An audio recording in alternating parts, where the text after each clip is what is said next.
शरद पूर्णिमा की तिथि को विशेष माना गया है।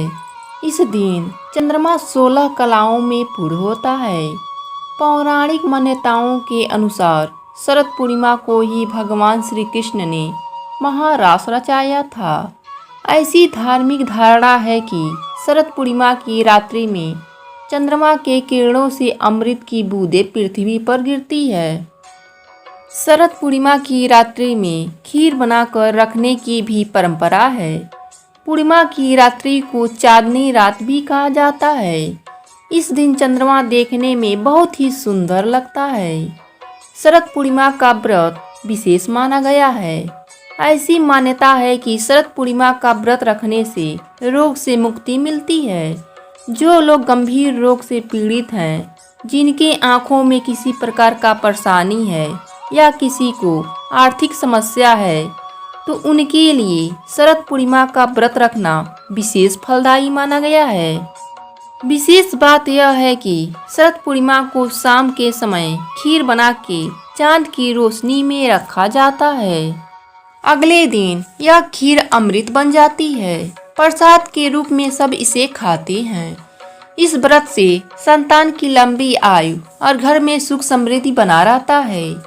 शरद पूर्णिमा पर तांबे या मिट्टी के कलश पर वस्त्र से ढकी हुई लक्ष्मी जी की प्रतिमा को स्थापित कर पूजा करने का विधान बताया गया है और घी के 100 दीपक जलाए जाते हैं और चंद्रमा की पूजा की जाती है। ऐसा करने से घर पर लक्ष्मी जी की कृपा बनी रहती है और नकारात्मक ऊर्जा का नाश होता है।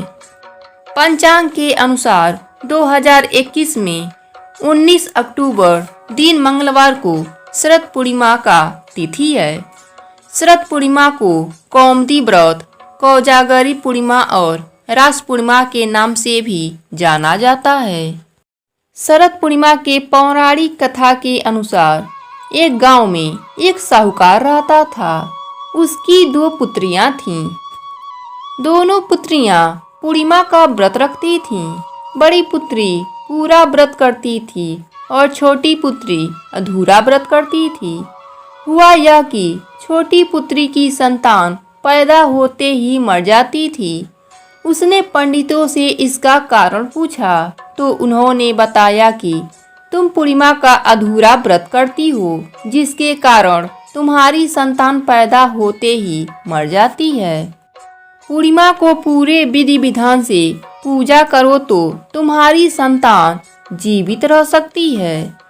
छोटी पुत्री को फिर से संतान पैदा हुआ, लेकिन वह भी मर गया। उसने अपने संतान को लिटाकर कपड़ा से ढक दिया। फिर बड़ी बहन को बुलाकर लाई और उसी जगह पर बैठने को कहा जहां उसने अपनी संतान को रखा था। बड़ी बहन जब बैठने लगी तो उसका घाघरा बच्चे को छू गया और घाघरा छूते ही बच्चा रोने लगा। बड़ी बहन बोली, तुम मुझे कलंक लगाना चाहती थी। मेरे बैठने से यह बच्चा मर जाता तब।